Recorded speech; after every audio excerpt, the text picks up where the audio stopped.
começar. Fala, galera, mais um Pode Matricular, edição número 7. Estou aqui com Walter Bernardes, professor de História na Prefeitura do Rio de Janeiro, cofundador da Rede Matriz Educação, onde também foi diretor pedagógico, possui MBA em Gestão Escolar. Walter Bernardes, meu amigo, boa noite. Bacana aí a gente bater esse papo aí. Fala! Tinha saído ontem, mas saiu hoje. A agenda apertada, né? Apesar de você falar outras coisas, mas boa noite a todos. É um prazer estar aqui no podcast desse meu grande amigo, Rodrigo Arantes, né? Esse fenômeno de matrículas, né? Um cara fenomenal que eu tive o prazer de conhecer lá quando atuava no Matriz Educação. E esse cara só me trouxe coisas boas. Além de ser um tricolor, né? Tudo bem que o Flamengo ganha mais do Fluminense, ganhou agora a última, né? Ser um cara que acredita no Fluminense, né? Porque são poucas as pessoas que acreditam. Tem Né? fé, olha só, ganhamos uma Libertadores, vamos ganhar uma Recopa amanhã. Vai. Vocês vão ganhar tudo, né, cara? Fato inédito vai acontecer igual amanhã. Botafogo, né, cara? Igual Botafogo. Fato inédito vai acontecer amanhã. Fato inédito. Estou aqui dentro do meu ambiente residencial. A minha parede ali atrás não é fake, né? Você pode ver. Né? Existem diferenças, né, entre uma parede de um cara de exatas e uma parede de uma pessoa de humanos. Né? Isso é uma diferença assim que você consegue perceber no próprio ambiente. Estou aqui do meu lado, tá aqui, ó. Eu bebo água, né? Daqui a pouco o cara vai puxar aí a taça dele, né? Não são tantos quanto esse aí, mas tem os meus aqui do lado. Ele vai pegar aí um vinho francês do lado B do Reno, né? Tá aqui, ó. Olha lá, ó. Cara, amanhã vai acontecer uma coisa inédita. O Fluminense vai ser campeão e eu não vou poder ver. Por quê? Eu vou estar numa mentoria amanhã. Agora a moda é mentoria, né? De 7 às 11. Eu vou estar na mentoria do Evandro Guedes. Vou fazer uma propaganda para ele aqui agora. Vou estar na mentoria do Evandro Guedes, vai ser no Recreio. E aí, de 7 às 11... Vou estar presencial? É presencial. E aí, como o jogo começa às 9h50, provavelmente só vou saber ali do jogo ali no segundo tempo. Né? Do meio para o final do segundo tempo. Espero que o Fluminense esteja ganhando, porque eu não aguento mais passar trauma com a LDU. Time escroto pra cacete. A LDU já trouxe bastantes traumas, né? Time escroto, cara, daqueles caras, mano. Mas fazer o quê? Walter, te trouxe aqui pra gente bater um papo, como você é um cara especialista na parte pedagógica. Queria falar contigo primeiro o seguinte: qual o papel do pedagógico na captação e na retenção de alunos? Cara, como é que você vê isso aí? Tem um papel primordial? Essa fundamental? Primeira pergunta é uma pergunta sensacional, né? Qual o papel do pedagógico? Cara, eu acho que o primeiro ponto aí, Arantes, é a gente tentar desmistificar algumas coisas, né? Eu tenho certeza que ao longo de todo o processo, né, ao longo de toda a caminhada aí, né, da escola, a escola hoje não é mais a escola do século XIX, né, não é a escola que existia há tempos atrás. A escola hoje, ela é efetivamente, né, uma coisa muito mais próxima de uma empresa, né? Então, a gente precisa, quando se fala de pedagógico em relação à retenção de alunos, a gente precisa desmistificar primeiro a própria questão do comercial, né? Que o pedagógico, ele tem, às vezes, ali um embate com a questão comercial, né? Como é que eu vou reter esses alunos? Como é que o pedagógico pode contribuir? Lógico que tem algumas nuances aí dentro dessa retenção, né? Quando a gente fala em retenção, aí que fique claro para o público, né? O conceito ali de retenção, que o Arantes está falando numa questão de uma rematrícula, né? Do pai renovar aí o seu contrato para o ano posterior na escola. Existe ali a perspectiva de você tentar fazer o máximo, criar um ambiente, né? Gerar para o aluno um ambiente de ótima experiência dentro da escola, né? Eu acho que esse é o papel fundamental. Claro que o pedagógico não é apenas o único vetor, né, que vai gerar essa experiência, né? Mas ele é o principal articulador desse processo, né? No processo de gerar essa ótima experiência a partir de uma série de arcabouços e uma série, né, de pilares básicos dentro da escola, onde eu elenco aí um dos pilares básicos, a equipe de professores, né? Eu venho de uma época como professor, né, aqui no Rio de Janeiro, atuando no mercado do Rio de Janeiro, em que o peso do professor ele era muito grande nas equipes dos colégios, né, e que ele era um fator decisivo, às vezes, para o aluno matricular ou não, ou para o pai matricular o aluno naquela determinada escola. E hoje a gente não vê tão isso, mas, de qualquer forma, eu preciso de um profissional que tenha perfil ali, que consiga, de certa forma, liderar os projetos propostos ali pela determinada escola.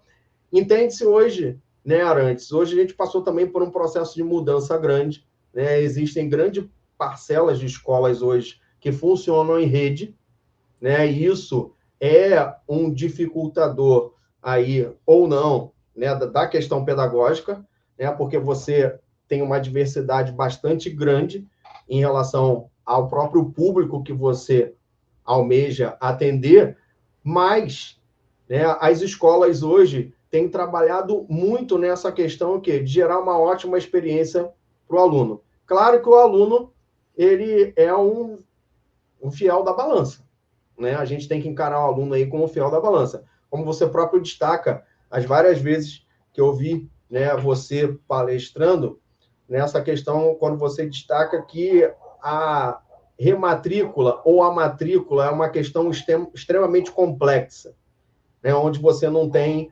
apenas um decidindo, né? Mas pela minha experiência na ponta, né, porque o pedagógico ali ele se transforma na ponta de lança, né, aí da escola, e ele que vai ter o contato diretamente com o aluno é um fator decisivo, né? Se o aluno estiver bem, se o aluno se sentir bem, se o aluno se sentir acolhido, se ele gostar das pessoas, se você tiver um funcionário que acolhe ele, um inspetor, né, ele vai ali caminhar para ficar na escola e vai ter aquele peso na decisão com o pai, né, para fazer a rematrícula. O pedagógico tem um papel fundamental na questão da rematrícula e na atuação juntamente com o comercial, né? Eu sei que existem pessoas, eu sei que esse assunto é polêmico, né, porque geralmente as pessoas do meio pedagógico vêm de uma formação muito mais ligada, às vezes, a humanas, né, e olha ali o comercial como uma questão de venda,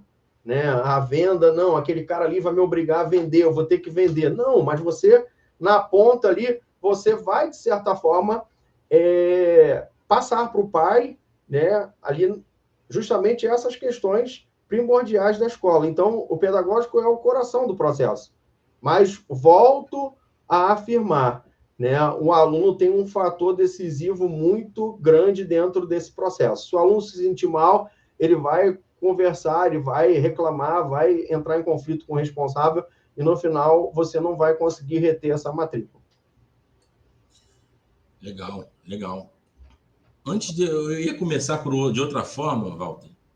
Mas aí, já que eu fiz essa pergunta, eu vou voltar lá no início, porque assim, você foi cofundador de uma rede de escolas aqui importante no Rio de Janeiro. E aí, fundar uma escola pressupõe você começar tudo do zero, né? De criar um projeto pedagógico, de ter que trabalhar na captação de alunos, construir ali tijolinho por tijolinho.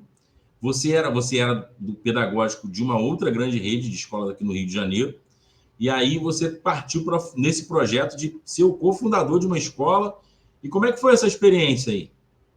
Cara, a experiência é uma experiência surreal, né? Uma experiência surreal porque, primeiro, você tem a dificuldade de enxergar, né? Enxergar a longo prazo aquilo que vai acontecer, né? Quando nós começamos lá, nós tínhamos ali 3, 4 pessoas, né? Hoje, você tem quase 1.000 funcionários, né? Depois de 2000, a gente tem ali uma caminhada, acho que até um case de sucesso que deve ser estudado, né? Que é uma atriz.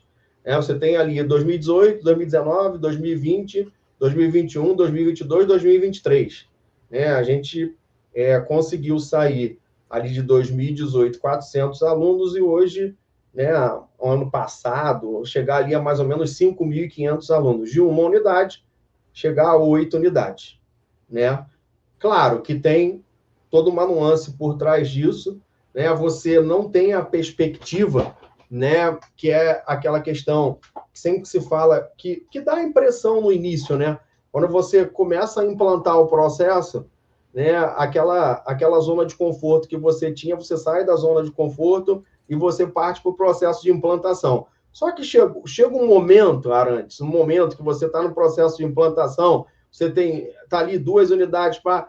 E aí você só vê reclamação de tudo quanto é lado, cara. E você parece que está no meio do olho do furacão, onde eu, uma vez, quase que pedi demissão. Quase que eu saí fora, porque, cara, não dá, era tanta reclamação, tanta coisa, tanta pai sempre apontando alguma coisa a melhorar, e aí, não, você tem que caminhar, cara? Você tem que caminhar e você vê que a gente consegue, de certa forma, caminhar, mas não entendendo aí, não tendo a noção lógica daquilo que você vai na frente. Cara, nunca esperava que, quando eu saísse de lá, ia ter 8 unidades. Nunca esperava que ia ter nada disso, mas nada me parou, nada me deixou ali, nenhum obstáculo que eu tive, e são muitos obstáculos no início, você sabe disso, O mercado do Rio de Janeiro é um mercado extremamente competitivo, Não existia identidade, não existia alunos, o bolsão que a gente praticamente ministrava, você ainda não tinha resultados, porque não existia, o colégio, não existia resultado, não existia nada. E o grande desafio inicial, Arantes, pela minha experiência no mercado do Rio de Janeiro, é justamente o que a gente conseguiu fazer. O que a gente conseguiu fazer em termos de você conseguir um equilíbrio, Você conseguir um equilíbrio entre colégio e curso, tá? A gente sabe que no mercado do Rio de Janeiro, o que sempre aconteceu? Eu tenho um colégio oriundo de um curso, O embrião sempre é o curso. Não sei se você já parou para pensar nisso. Sim. O embrião é o curso. Então, o embrião é o curso, vamos lá, porque o curso é mais fácil, a captação, apesar de ser uma captação problemática no curso, porque você sabe que é uma coisa extremamente efêmera, eu perco de uma hora para outra. O aluno está matriculado ali de fevereiro até o concurso dele, que é julho. Ele fez o concurso dele, passou, você perdeu a matrícula. Volátil demais, né? Volátil. Então, a maioria dos colégios hoje, inclusive colégios famosos, hoje, no próprio Salta, que é o Elite, eles surgiram a partir de propostas pedagógicas de cursos. E a gente, lá, caminhava para a mesma coisa. Só que em conversas internas, eu falei, cara, assim, a gente tem que equilibrar a coisa, porque o futuro é o colégio, não é o curso. O curso é extremamente volátil. Você vê agora o problema pelo qual nós passamos agora no vestibular. O vestibular, depois da pandemia, é outro vestibular.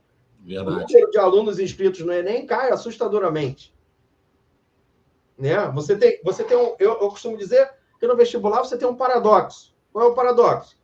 De um lado, eu tenho força para atender o meu cliente, que é o aluno da 3ª série, mas que cada vez o número de matrículas cai, e do outro lado, eu tenho uma demanda reprimida que às vezes eu não consigo atender, que é, por exemplo, uma medicina.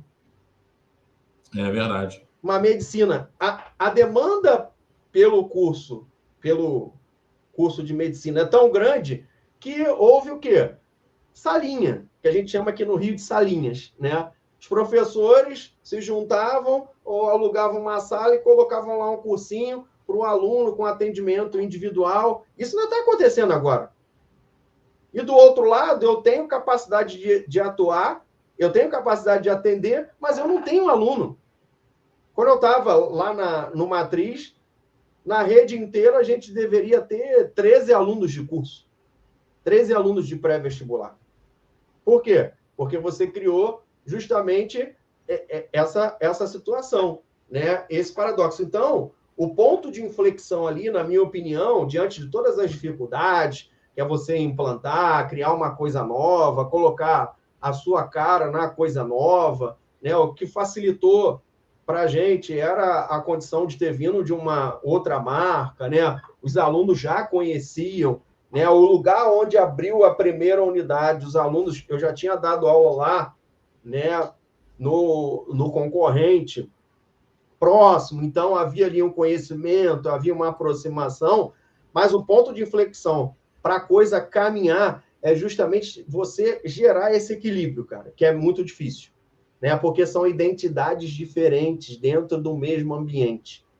Então, o grande feito foi ter criado ambientes, né?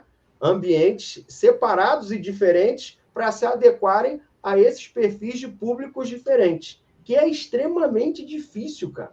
É extremamente difícil. Ou uma coisa cresce mais, outra coisa cresce de menos, ou você dá qualidade numa coisa e não olha para outra. Não... Então, você tem ali um equilíbrio e aí, a partir daí, você pode, né, exercer o tipo de crescimento. Claro que também, né, existe o fator hoje, que é um fator novo para a gente, mas não tão novo, que você conhece muito bem, que são as holdings, né, que também, no caso, aí facilitam, né, o processo de crescimento.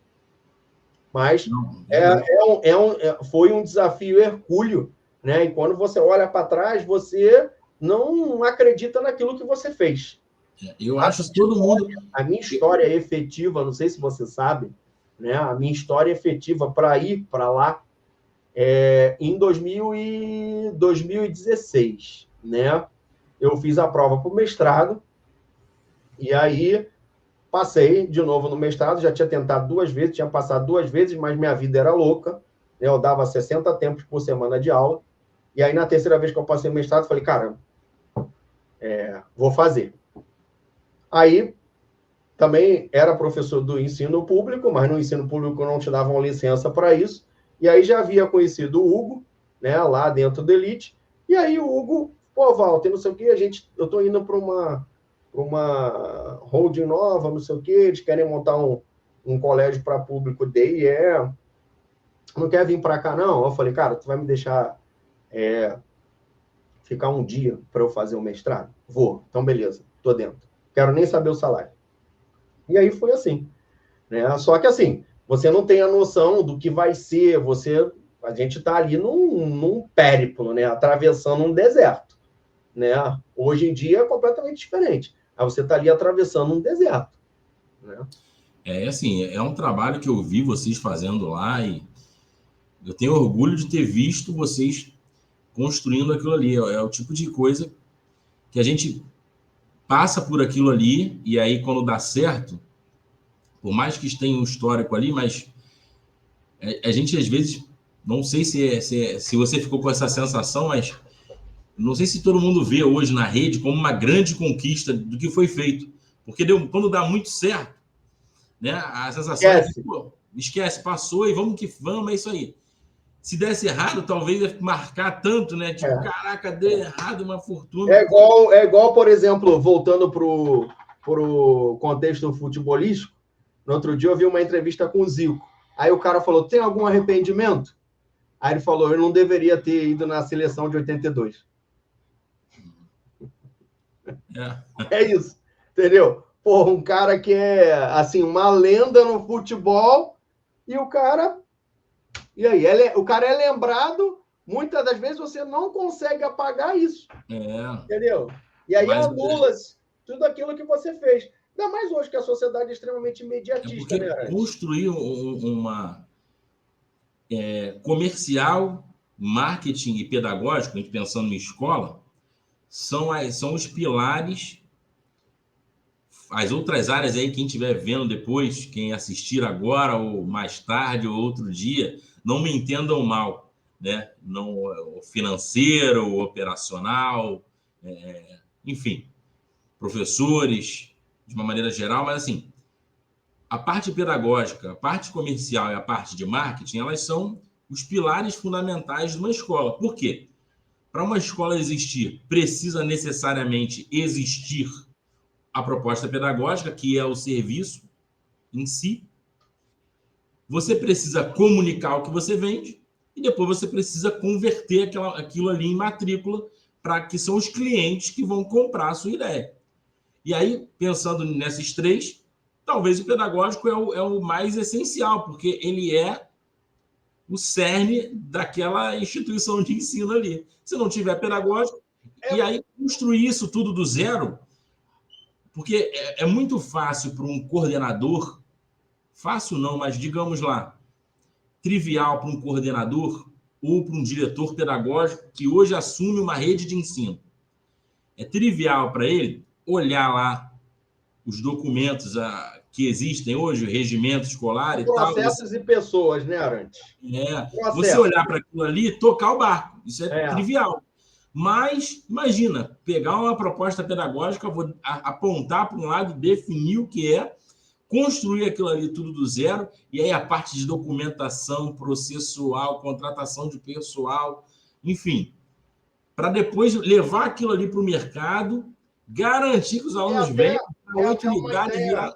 É até uma ideia relevante, tá, Arantes? Assim, eu sei que depois vão assistir aqui alguns colegas professores e que vão me dar umas caneladas aí. Mas é uma estratégia, foi, na época, né, uma estratégia de marketing, a questão, por exemplo, do concurso de professores do Matriz, né? Onde envolveu quase 3.500 professores no Rio de Janeiro. Depois a gente ficou entrevistando pessoas 2 meses. Eu fiquei entrevistando pessoas 2 meses. Isso aí que você falou. Concurso, e por aí vai. Eu e Marco. Isso aí que você falou é fundamental.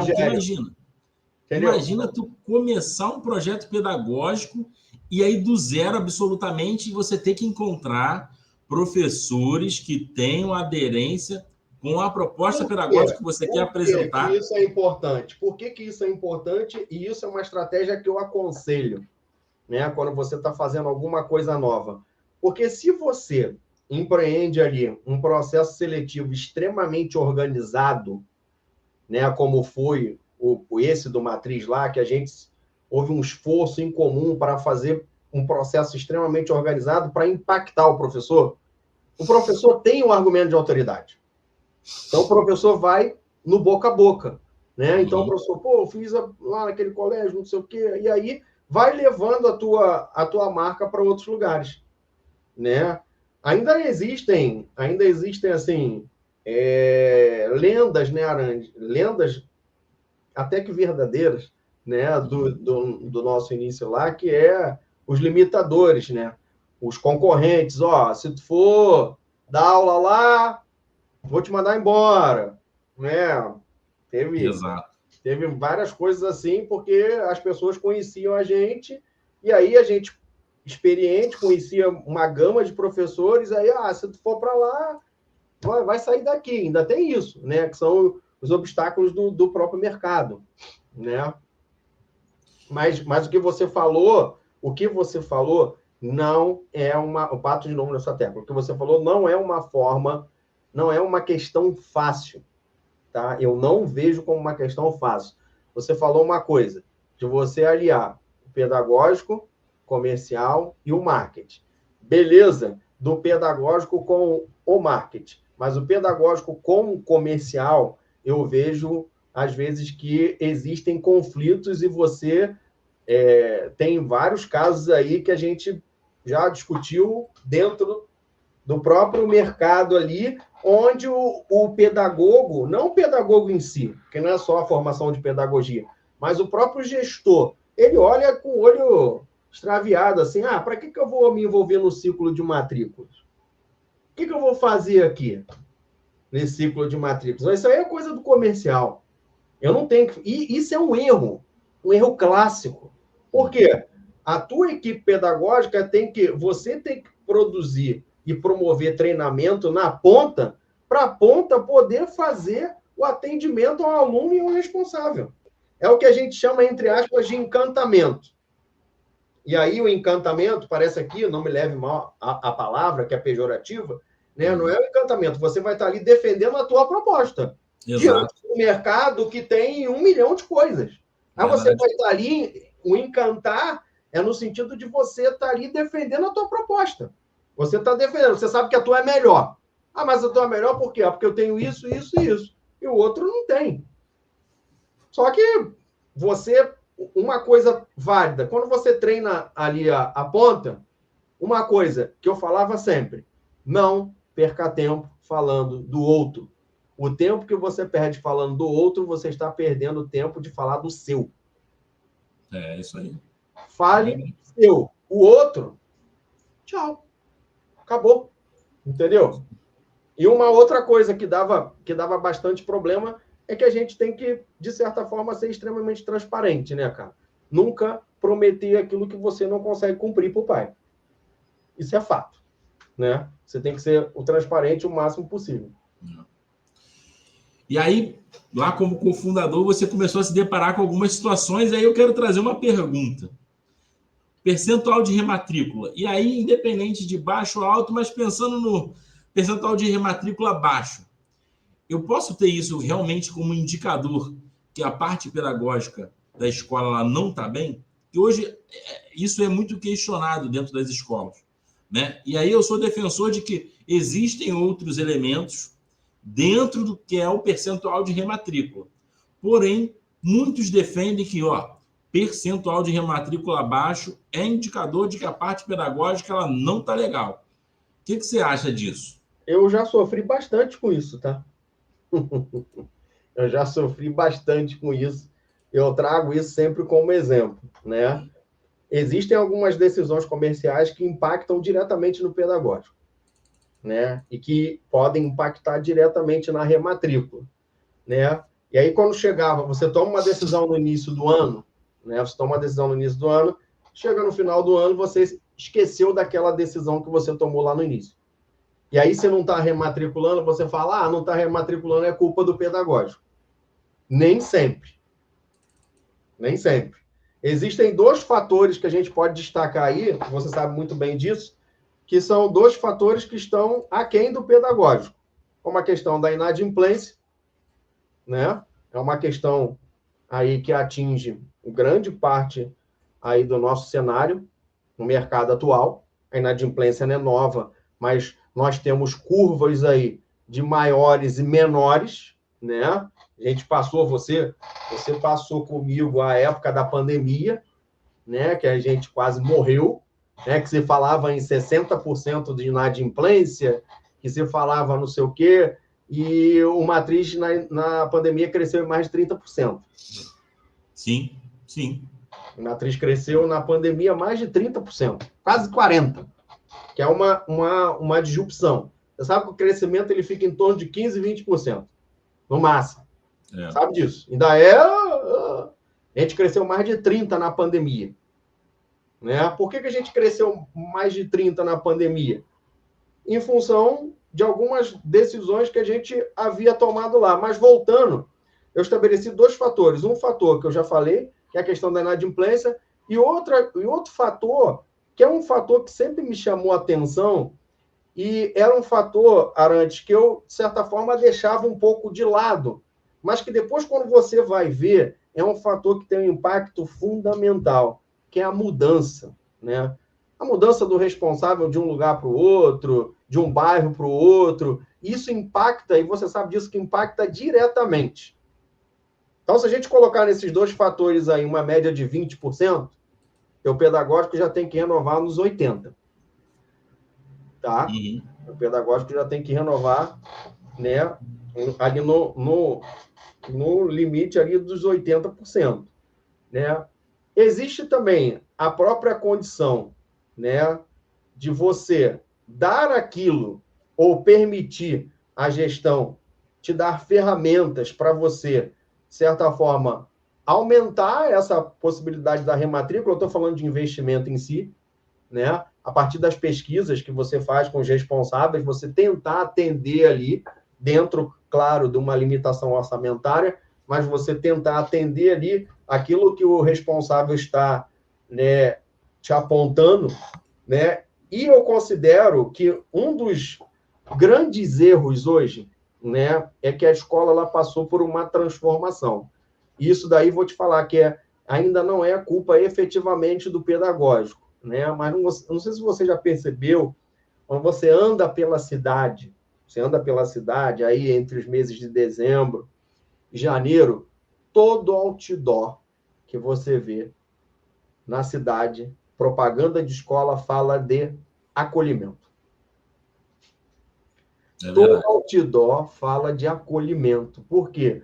O acolhimento, a questão da humanização, e aí você cria um outro paradoxo, porque como nós, por muitas das vezes, estamos inseridos dentro de uma rede, aqui no Rio de Janeiro, o colégio de bairro acabou. Mas o pai, ele quer o atendimento do colégio de bairro dentro da rede. O pai não quer um diretor pedagógico que fica lá na Torre de Marfim.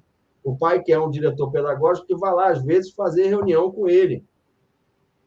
Que vá na porta da escola e veja quem está lá na porta da escola. Tomar um café.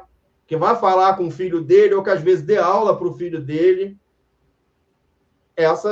Esse é um dos pilares aí do acolhimento.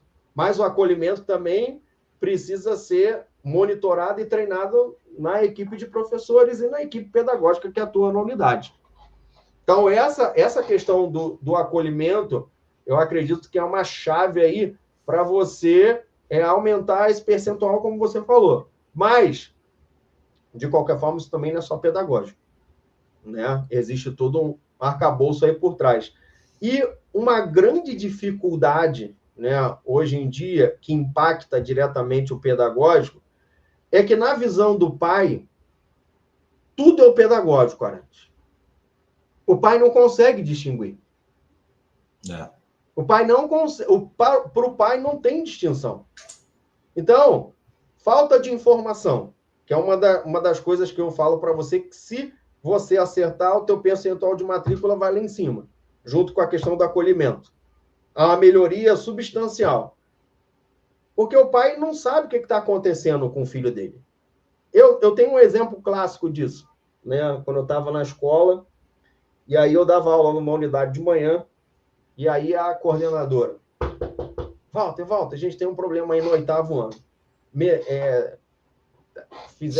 Deu um problema aí na plataforma, não lançaram nota, e os pais estão reclamando bastante, querem atendimento hoje à tarde, porque a nota dos filhos estão todas baixas.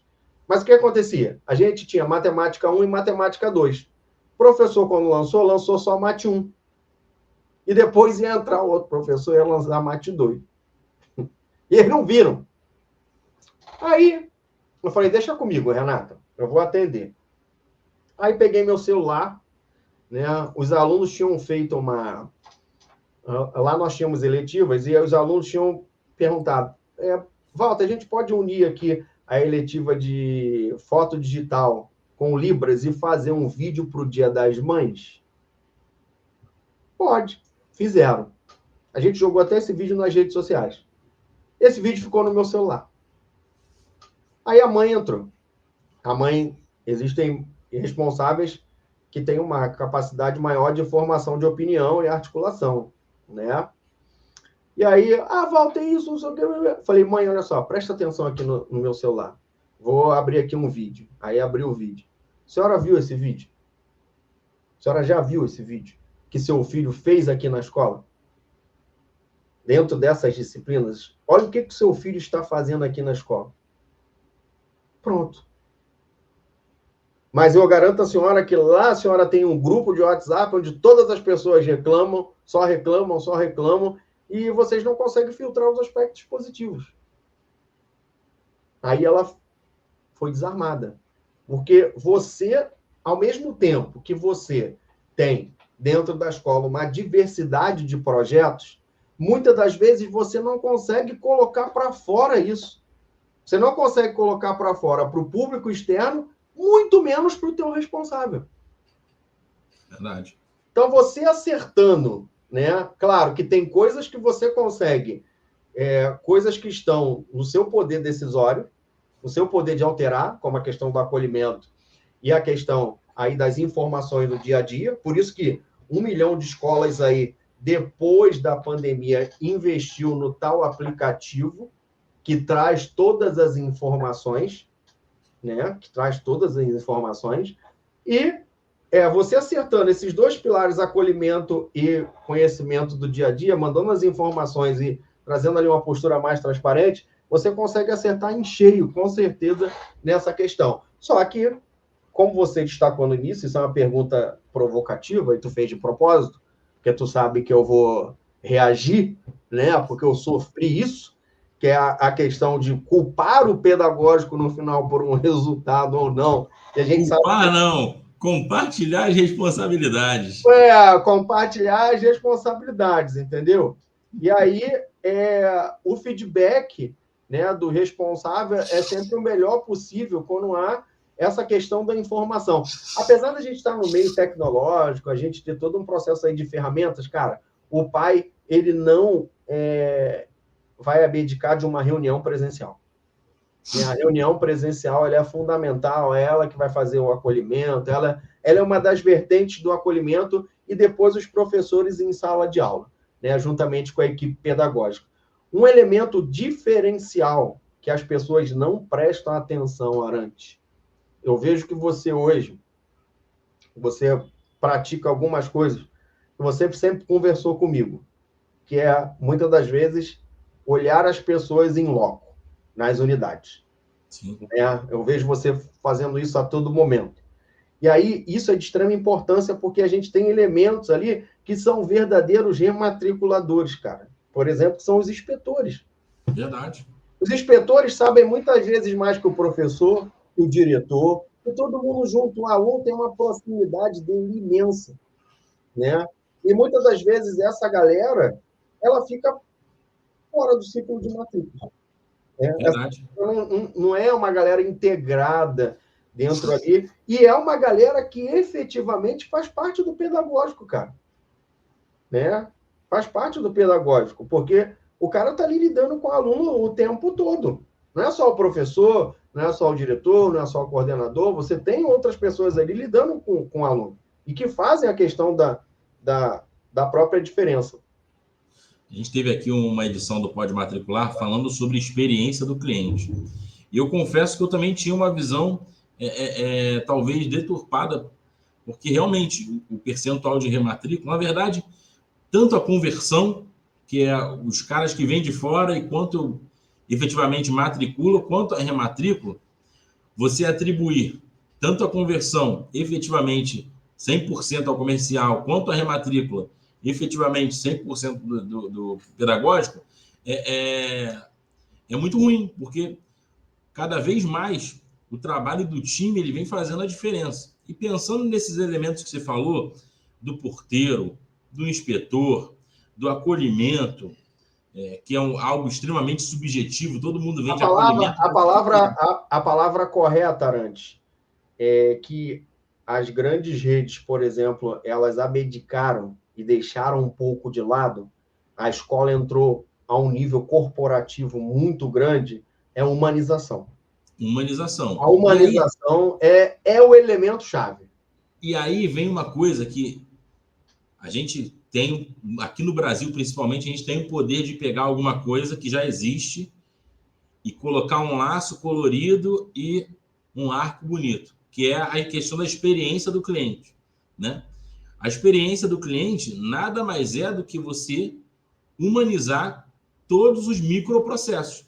Porque antes havia um grande processo. O que era a escola? É o professor. Aquela escola tem bons professores, exerce, ensina o aluno a ser disciplinado e ele ser aprovado. Então, foi o que eu falei para você. Se você pegar hoje o Rio de Janeiro, como eu te falei, os outdoors estão cheios de quê? Acolhimento. Se fosse na década de 90, você teria equipe de professores. Exato. Que hoje não se coloca mais. Não se coloca mais. Acabou. Esse é até uma pergunta que eu costumo fazer para quem a gente bate papo aqui sobre... Eu perguntei no Pode Matricular número 2, que a gente falava sobre se a avaliação é uma ferramenta uma ferramenta de avaliação do professor, um mecanismo de competição ali entre os alunos. A gente falou disso, né?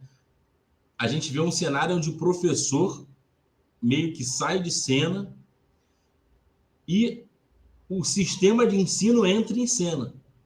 O sistema de ensino que entra em cena para cuidar de um atributo que pertence ao serviço, o serviço ele tem vários atributos, dentre eles a variabilidade.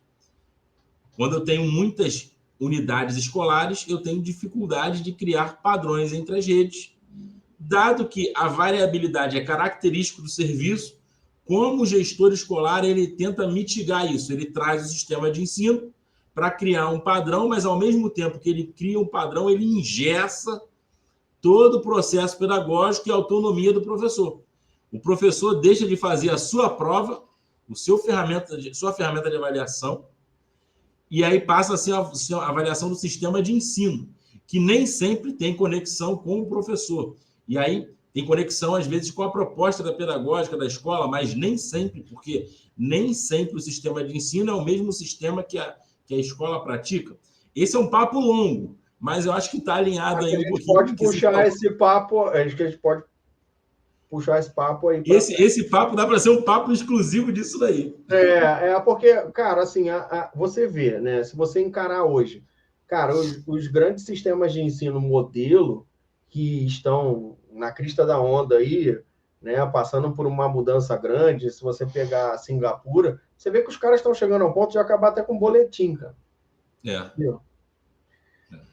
Essa semana mesmo eu vi uma entrevista do Cortella, ele falando, cara, me ensinaram tudo na escola, menos o que é a vida. Quer dizer,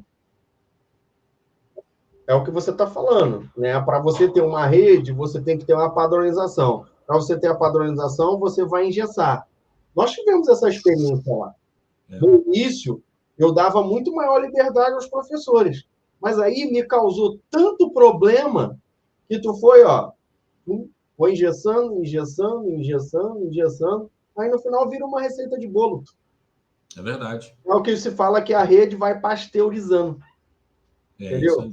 E aí as grandes experiências, quando você vê as grandes experiências de ensino, que são um modelo, assim, onde você vê uma pesquisa, um artigo, são modelos educacionais micros e não macros. E no macro você vai engessando. Porque o próprio professor, ele não tem ali a pegada, muitos professores não vão conseguir, aí o cara vai adentrar por uma outra... E aí é uma caixa de Pandora. É igual a reforma do ensino médio agora, né? Onde você tem ali várias possibilidades e o professor pode criar aquilo que ele quiser. E aí a gente falou de rematrícula, né? E a gente viu ali, pelas características que você falou, que nem sempre é um indicador pedagógico, obviamente é muito mais profunda a discussão ali. Eu acho que realmente nesse ponto, Arantes, a gente tem que ser transparente e ter uma atitude compartilhada. Claro. Eu no pedagógico e você no comercial. Eu concordo com você. Não tem jeito, cara. Não tem jeito. Aí, deixa eu trazer agora essa questão, que é como o setor pedagógico pode colaborar ativamente na captação de novos alunos para a escola. Como você vê isso daí? Como o setor pedagógico pode colaborar ativamente na captação de novos alunos? Dentro da minha experiência, né, esse processo de captação é um processo extremamente difícil, né? Um processo de captação é um processo difícil e você sabe muito bem que exige recursos infindáveis, né? O que você não faz nem um terço ou metade na retenção, né? Que você gasta de marketing para captar, você vai gastar muito menos, às vezes, para reter, se você tiver uma estrutura dentro desse processo. E aí, eu acredito muito que uma ferramenta, né, bombástica de captação de alunos são os projetos pedagógicos, cara. Projetos pedagógicos que eu digo alguns diferenciais. Como você falou, no Brasil a gente tem mania de pegar o presente e botar um um embrulho novo. E aí, empurra. Então, você, como pedagógico, vai lá olhar no mercado, o que eu tenho aqui? Eu tenho isso, eu tenho aquilo. Na minha época, que a gente estava lá no Matriz, eu havia tido uma experiência grande na Prefeitura do Rio, em relação às eletivas, né? O Eduardo Paes estava montando aí a questão do ginásio carioca, não sei o quê. E aí, como a minha escola era modelo, eu fui, a gente começou a participar, né, de um grande grupo aí que para gerar ali as diretrizes para o ginásio carioca, e a minha parte sempre foi de eletivas. Né? E eu vi a galera falando eletivas, na época eu lembro que o Futuro VIP tinha eletivas, tinha não sei o quê, e eu falava, cara, isso daqui é um desafio. Né? E aí eu comecei a pensar nessa questão de eletivas, da gente implantar isso, mas você sabe que sempre esbarra na questão financeira. Pô, a gente vai ter ali, né, alunos no contraturno, vai ter professor no contraturno. E aí eu falei, cara, o que eu vou fazer? Eu vou tentar criar aqui um projeto, uma espinha dorsal, dentro dessas eletivas, que vai ser a base para a gente formar um ambiente. Aquilo que eu te falei lá no início. Criamos 2 ambientes. Um ambiente de alta performance no curso, né, que nunca foi a minha praia, né, mais a minha praia para o lado do vestibular, o lado do militar nunca foi minha praia, apesar de eu dar aula no militar a minha vida inteira, né, e você criar um colégio que tem um projeto extremamente adaptado ao público que a gente trabalhava. E aí, qual o problema da eletiva no município? A eletiva no município, eu não tinha uma equipe, né? A gente não tinha uma equipe só para isso. No município, eu tenho um dia de aula de manhã e a quarta-feira era eletiva à tarde. Ah, qual era a eletiva? Ah, o Walter dá aula de história, mas à tarde ele tem um jornal. Aí eu tinha um jornal lá com os alunos, a gente editava um jornal. Ah, o fulano tem uma banda de música. Ah, o ciclano tem não sei o quê. Por aí vai. Cara, comecei a pensar nessa questão e aí falei, pô, agora dá para implantar isso aqui, cara. Dá para implantar isso aqui. E aí a gente começou a implantação, mas eu falei, eu não vou seriar isso.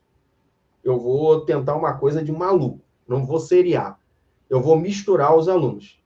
E aí a gente criou esse projeto de letivas, né, com os alunos não seriados, ou seja, os alunos poderiam participar ali, alunos do 6º, 7º, 8º e 9º, né, que seria uma coisa assim, um pouco aí, um principal obstáculo, porque esses alunos têm identidades diferentes, passam por desenvolvimentos diferentes e por aí vai. Bom, mas vamos tentar.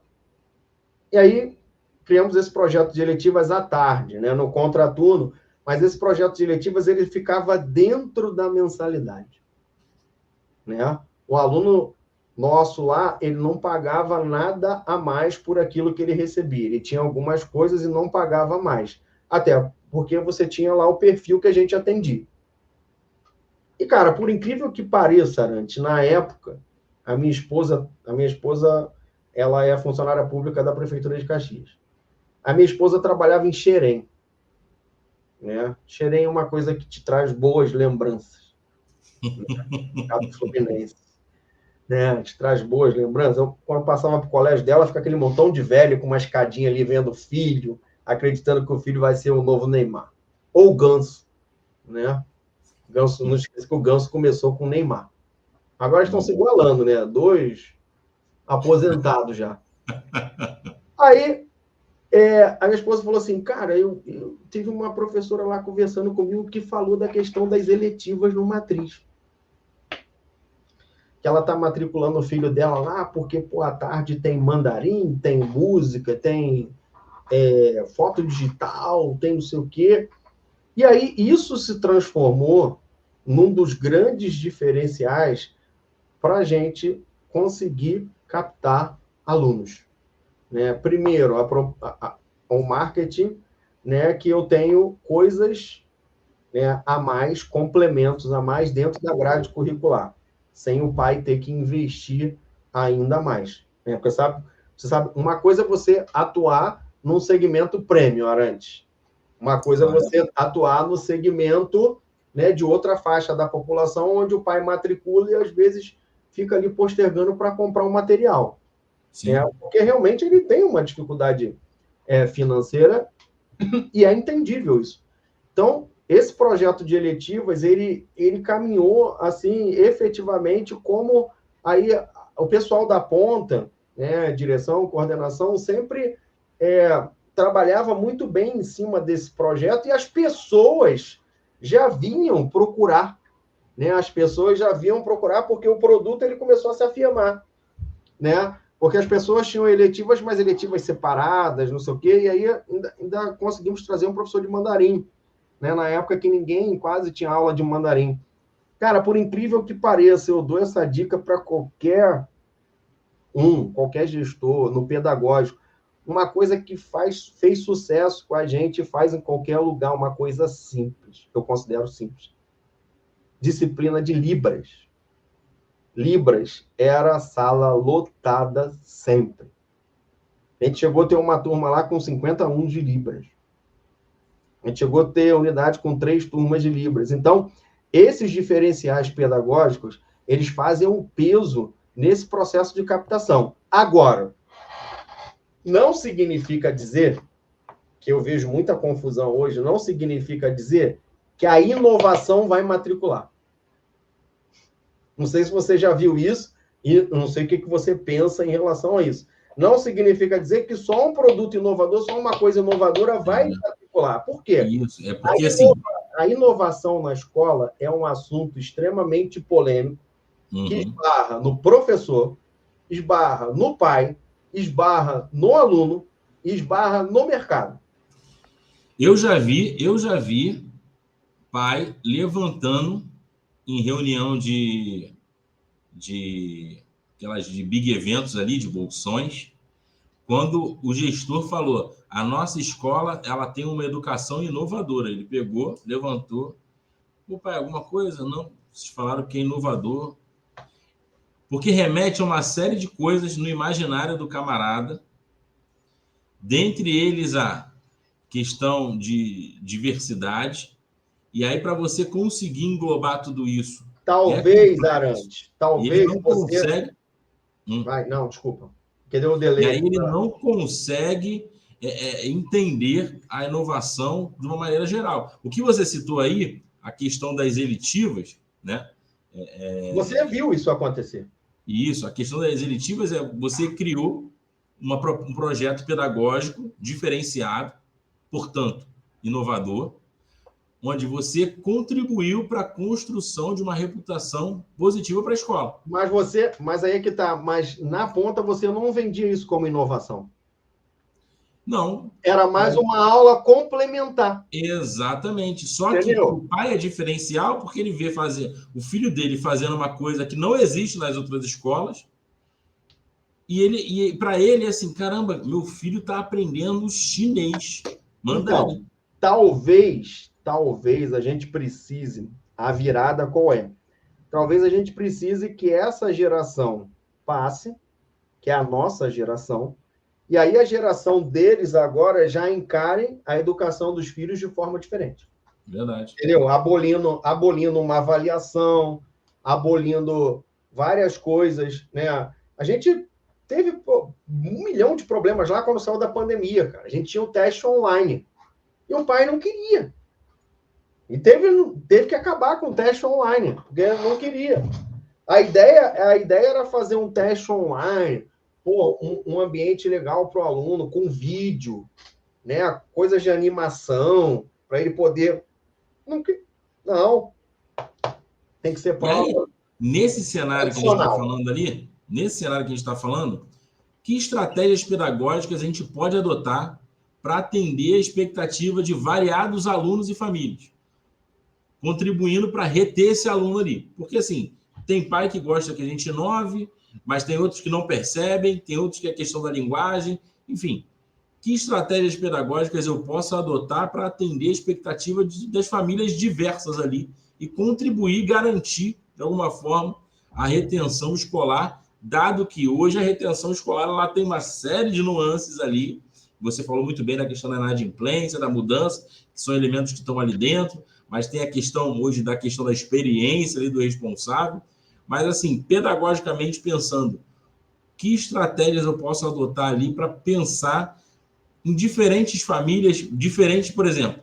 Você era cofundador de uma escola que atuava em fundamental, 1 e 2, né? Desde os pequenininhos lá, até o ensino médio, até o pré-militar. E aí você tem públicos diferentes, necessidades diferentes.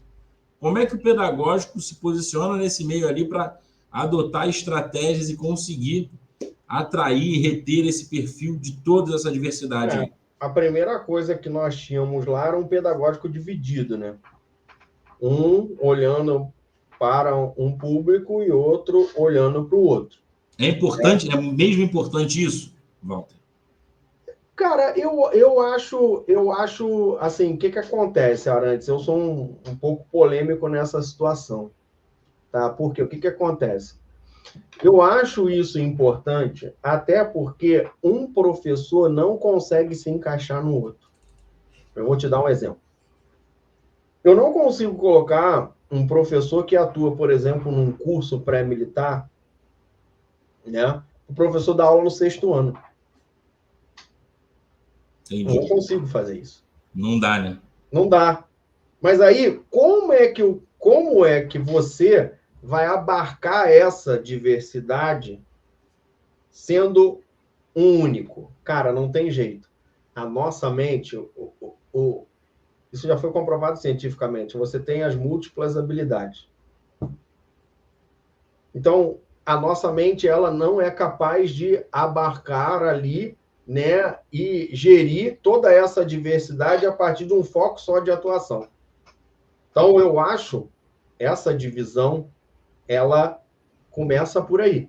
Porque aí, uma pessoa que tem uma experiência de vida toda em um curso, e uma pessoa que teve a experiência de vida toda num colégio, ela vai conseguir tocar essa diversidade que você destacou, né? As estratégias são as mais diversas possíveis, né? Desde que a gente tinha, por exemplo, o curso. Aí o aluno de curso quer o quê? O aluno quer sala de estudo. Ah, mas a sala de estudo está cheia. O aluno do curso quer o quê? Monitoria. Já o aluno do outro lado no colégio queria a eletiva.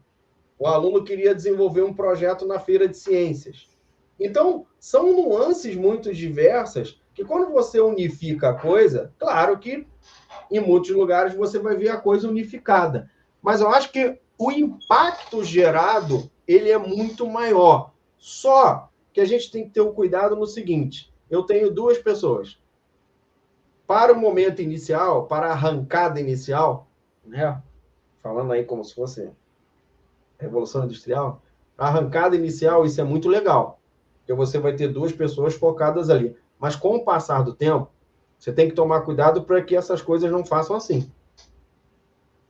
Que eu criei 2 escolas, que eu criei 2 processos, certo. que eu criei 2 manuais, que eu criei. Você tem que tomar cuidado com essa questão. Porque as estratégias são as mais diversas. Você não vai ter uma receita de bolo para criar estratégias.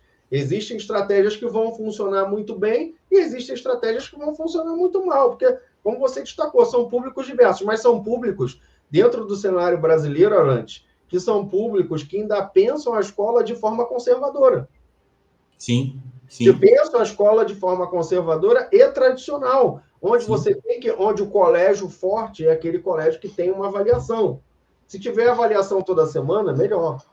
Que tem disciplina, que cobra o aluno, que tem boas notas. Quer ver uma estratégia fenomenal de você reter o aluno no colégio? É você controlar o trabalho de casa. Olha só. Uma bobeira. Mas como você vai ter? Você tem que gerar um aplicativo, que muitas escolas já fazem hoje. O professor abre o aplicativo na sala, passa o trabalho de casa, e esse trabalho de casa já vai para o pai. Acabou. Então, é aquilo que você tocou no ponto de quê? De conhecimento do dia a dia. Por quê? Quando vem a nota baixa, o pai vai lá falar, mas eu não tinha conhecimento. Dessa forma, não. O professor está dentro de sala, está passando o trabalho e está mandando direto. Que esse é um motivo para o pai, às vezes, desistir da escola também. Dele não saber o que está acontecendo, né? Ele não saber o que está acontecendo, por quê? Muitas das vezes ele não abre o aplicativo, ele não olha e-mail, ele não olha nada e no final ele fala que não recebeu informação nenhuma. Ainda mais para o público que a gente atuava antes, que era um público, às vezes, que tinha, né, alguns obstáculos em relação à questão de tecnologia. E as gerações, cara. As gerações, elas criam barreiras em relação à tecnologia. Então, eu tenho um conjunto de estratégias variadas. Lógico que na captação, né, você vai, dentro de uma campanha de marketing, você vai procurar, né, uma hora ou outra ali citar e criar estratégias para aqueles determinados perfis. Mas, se você tivesse uma escola, no meu caso, na minha experiência, né, se você tivesse uma escola apenas, mas não, a gente tinha lá 2 escolas dentro de uma, né, o que as estratégias são mais diversas possíveis, e aí, esse olhar, na minha opinião, esse olhar dividido é um olhar macro, tá? Desde que tenha alguém sempre para juntar as duas coisas, né? Dentro do que a gente chama institucional. É verdade. Eu acho que cada vez mais vai ser um papel da escola, e aí por isso que eu digo que o percentual de rematrícula ele não pode ser atribuído 100% ao pedagógico. Eu acho que cada vez mais o time vai fazer a diferença, e aí, nesse cenário, iniciativas de humanização de microprocessos, que a gente chama de experiência do cliente, vai ser o papel do time de levar o que está acontecendo na escola e materializar isso para o pai. É porque a escola é o tipo de serviço que você está vendendo um sonho, né? Ele quer um futuro brilhante para o filho dele. E isso, se o filho dele está no 5º ano, no 6º ano, ainda não é possível, porque o sonho é lá na frente. E aí você tem que ir construindo a materialização desse sonho nessas trocas de informação, nessa questão de informar o que está acontecendo, seja da nota, da avaliação, de um passeio da atividade de campo, de materializar o que acontece na escola para o pai e reforçar toda vez para o pai, que ele precisa disso também, né? E esse é o grande desafio. Você tomou a decisão certa. Perdão. Esse é o grande... Eu acho que o grande nó... aí não é só um nó. A gente... E você... Acho que vai concordar comigo. Eu acho que não é só um nó da escola, né? É um nó do mundo. A questão da comunicação. É verdade. Porque a informação ela não chega. Você cria ferramenta, você tem aplicativos na escola e a pessoa, às vezes, não consegue chegar à informação. Entendeu? Quantas das vezes você foi testemunha que a gente não consegue captar porque a informação não chega? É verdade. A informação não chega. Você tem um mundo tecnológico e a informação não chega. E aí? Aí dá o sentido inverso, que é o quê? Se ele não consegue falar com a escola, ou ele diz que não recebe nada, ele começa a detratar, e aí ele vai trazendo cada vez mais gente com ele, que às vezes se identifica com o mesmo problema. É verdade. E aí você tem uma geração ainda que é altamente dependente do papel, que são os pais, né? Dependente do papel e que não está acostumado à questão tecnológica. E aí você cria ali um elo perdido. E esse elo perdido pode levar, é o que a gente discutiu aqui, esse elo perdido pode realmente levar aí a uma redução do percentual de rematrícula. Você já viu isso acontecer diversas vezes. E aí, quando você tem lá um percentual de rematrícula, já imaginou, 40%, 50%, você está no buraco negro. Verdade. Está no buraco negro. E isso pode acontecer, assim. É verdade. Pode acontecer assim. E aí, nessa linha que você falou, já que a gente está falando falou um pouquinho de captação ali e do papel do pedagógico na captação, como pedagógico você vê, na direção pedagógica, os coordenadores pedagógicos, eles podem se envolver na atividade de divulgação da escola, destacando os aspectos acadêmicos e educacionais. Porque eu acho que talvez é até uma coisa que a gente vê cada vez menos, né? O que eu penso quando a gente pensa assim, o setor pedagógico envolvido nas atividades de divulgação da escola, destacando o aspecto acadêmico e educacional. É o resultado na aprovação. Primeiro lugar. Segundo lugar. Só que o pai do infantil e Fundi 1 e Fundo 2 também, até o 8º ano, ele ainda não está vislumbrando essa aprovação do filho dele ali agora. E talvez, principalmente, as escolas que eu chamo de low price, que é as escolas que praticam a concorrência ali do mercado C, classe D, classe E, tem dificuldade, porque eles lidam muito bem com a comunicação ali do primeiro lugar no Enem, primeiro lugar no concurso do Colégio Naval. Porém, quando nas séries iniciais ali, como não tem esse resultado, trava. E aí, por isso que eu estou dizendo assim, qual o papel do setor pedagógico envolver na atividade de divulgação da escola? Porque eu acho que falta um match ali do pedagógico com o marketing, para saber o que eu tenho que levar para atrair esse público. E como nem sempre o marketing está entrelaçado com o pedagógico do chão da escola, ele não sabe o que vender ao longo do ano.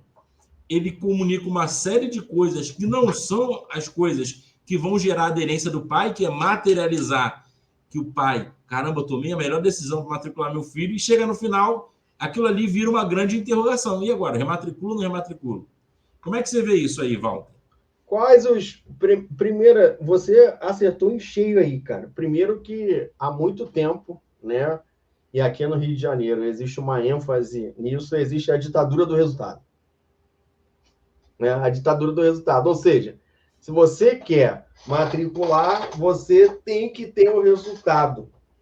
O resultado tem que aparecer. E aí, numa dessas integrações aí que a gente fez, né, uma abordagem, uma vez, pegou efetivamente mal, porque você levou o produto militar para um público que não queria produto militar. Entendeu? Num processo de integração aí com uma escola. Por quê?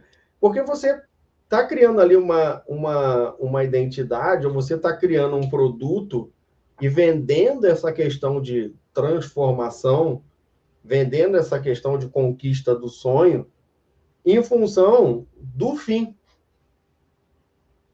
Você não cria nenhum tipo de estratégia, Arantes, para matricular lá no início. Porque ninguém sabe o que fazer, né, para matricular no início. E aí falta, né, primeiro, a questão aí do que você se propõe a fazer como produto dentro daqueles segmentos. Eu acredito que, de novo, aí deva aparecer os diferenciais, mas os diferenciais, quando você estabelece uma pesquisa a partir do marketing, através de algum caso de sucesso, né, onde você vai conseguir mapear ali, pô, olha só, no ensino médio, esse cara aqui quer resultado, então eu tenho aqui um produto ligado ao resultado. Aqui no Fundo, eu não tenho resultado. Ele quer a questão do acolhimento, ele quer uma passagem para o filho dele ali no 6º ano, uma coisa mais estável, um projeto pedagógico não direcionado. Aí, a partir do 7º ano, eu tenho aqui já um perfil que pode se adequar no curso. E no Fundamental 1, a mesma coisa. Né? Hoje você não vê isso. As campanhas são todas genéricas. Você não bate nos diferenciais quando você vai... quando eu estava lá, eu procurava, de certa forma, gerar todos os diferenciais e criar um esqueleto básico de sustentação. Por exemplo, a gente tem aqui a disciplina de leitura. A disciplina de leitura, o aluno começa lá no Fundamental 1. Aí ele passa para o Fundamental 2, com essa disciplina de leitura, desenvolvendo isso, e ele vai para o ensino médio desenvolvendo isso para ele chegar lá na 3ª série. Então, você cria ali uma espinha dorsal de alguns diferenciais que você vai caminhar. E esquecer o resultado. Né? Esquecer. O resultado ele é muito válido para a ponta, lá para o ensino médio. E para o pai que quer aquilo. Porque tem pai que não vai querer. É verdade. Tem pai que vai falar, eu vou matricular meu filho na escola, mas eu não quero que ele passe em nada. É verdade. Quero que ele só termine o ensino médio. Então, tá aí o desafio que eu te falei lá atrás, de criar uma escola que atenda todos esses perfis. A gente conseguia atender todos esses perfis por causa dos ambientes que foram criados, como das eletivas, dos projetos, eles abarcavam.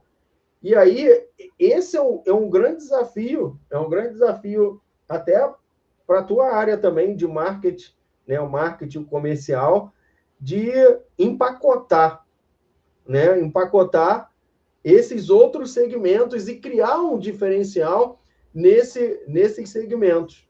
Uma coisa que eu tenho visto muito aqui, é o fortalecimento, por exemplo, do integral. Sim. Como é que você cria diferenciais para que o pai tenha a segurança de matricular em você o filho dele no integral? Sim. Sim. É verdade. De novo, eu acho que o pilar fundamental é a questão da humanização. Ponto. Sim. Sim. Entendeu? Eu concordo contigo. E é a dificuldade, Arantes, com alunos, a dificuldade aí também com alunos que não fazem tanto peso na hora da decisão. Esses alunos são capitaneados ali pelo pai. O aluno lá do integral, ele não consegue nem se expressar ainda quase direito. Então, é o pai o fator decisivo. O que você vai fazer para chamar a atenção daquele pai? Tá? Eu hoje bato muito na tecla, né? E assim, a nossa questão econômica, ela tem pesado muito. Hoje pesa bastante a questão do preço. Você sabe disso. Verdade. Vai ser aqui leviano. A gente não vai verdade. ser leviano. A questão do preço hoje, ele impacta de forma fundamental em qualquer tipo de projeto pedagógico. Eu tenho uma tese sobre essa questão do preço aí do mercado, principalmente cada vez mais disputado, com investidores entrando hoje, não entrando em grandes redes, tanto quanto entravam, mas criando redes do zero, com muita grana, e entrando de forma muito acirrada ali na parte de preço. E eu acho que esse mercado, em algum momento, o mercado educacional, ele tende a colapsar por conta disso. Mas o que a gente vê ainda é isso, todo ano. E aí, principalmente nessas escolas que atuam classe C, classe D, classe E, a briga muito intensa pela questão do preço, que é um público que aí, querendo ou não, cara, não adianta a gente querer tapar o sol com a peneira. É uma classe social que não para eles, a educação ela não é prioritária. Como a educação não é prioritária, para mim, R$50 aqui peraí, é oportunidade. É porque eu preciso, para ter esse discernimento, esse grau de discernimento, precisa ter capital cultural, né, Arantes? Exatamente. Entendeu? O capital cultural é ele que manda, entendeu? Então, se o teu capital cultural ele não acompanha, então você não vai ver como grande coisa. E a própria atração. O que traz a atração, por exemplo, ao segmento militar? É justamente isso, né? É assim, uma carreira estável e por aí vai. Deixa eu só fazer uma observação aqui. Eu comecei a lembrar de uma pesquisa que eu vi, e aí talvez me corrigir. Eu não sei se é um público que não dá valor. Eu acho que nessa é uma faixa social que tem muita gente que não dá valor, talvez a maioria.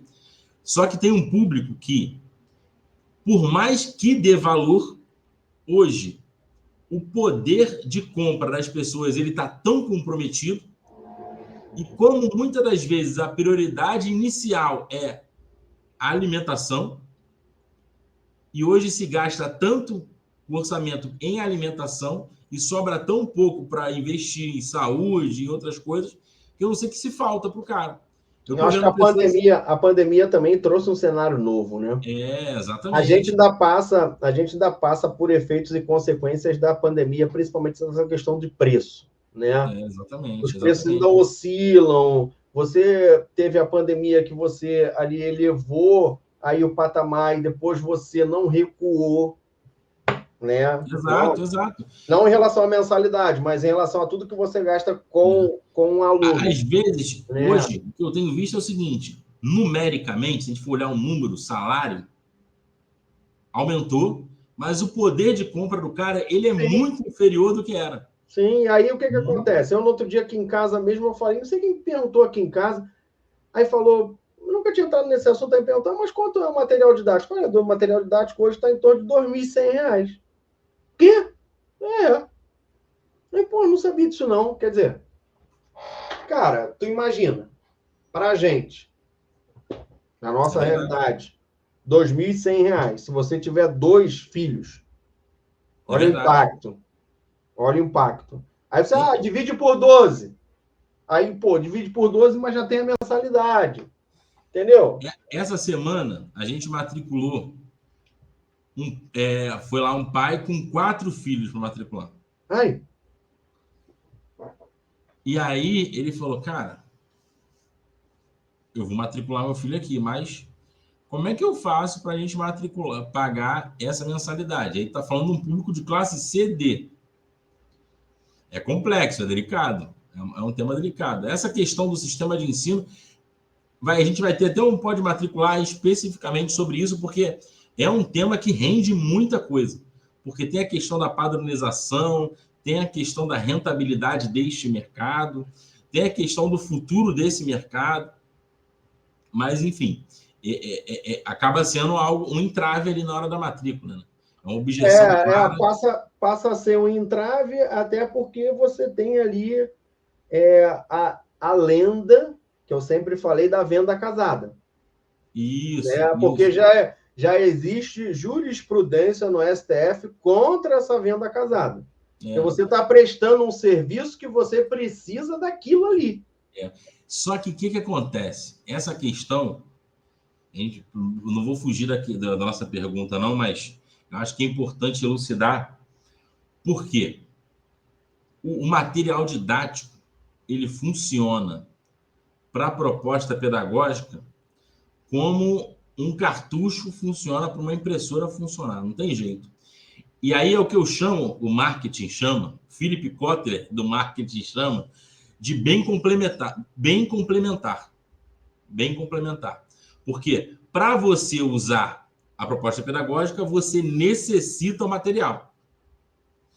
E aí, qual é o problema do mercado? Para não fugir muito da questão, mas resumidamente, qual é o problema do mercado hoje? Principalmente em escolas pequenas e médias, que não pertencem a uma rede de ensino. A receita do material didático, ela está se tornando, que é o bem complementar, não tem nada de errado nisso. Quais os outros bens complementares que existem dentro de uma escola? Existe atividade de campo, é uma forma de rentabilizar. Porque para eu participar de uma aula prática, que é a aula de campo, eu preciso, é um complemento para o projeto pedagógico. A cantina, que é o local onde o aluno se alimenta, é um complemento para a proposta pedagógica, ele precisa estar saudável. E aí o problema das escolas pequenas e médias é que cada vez mais a receita principal do dono da escola está vindo não mais da mensalidade, né? E sim do bem complementar. E qual é o problema disso? Quando eu transformo o serviço nesse tipo de coisa, eu estou fazendo do serviço um produto, como uma impressora, como uma cafeteira de Nespresso.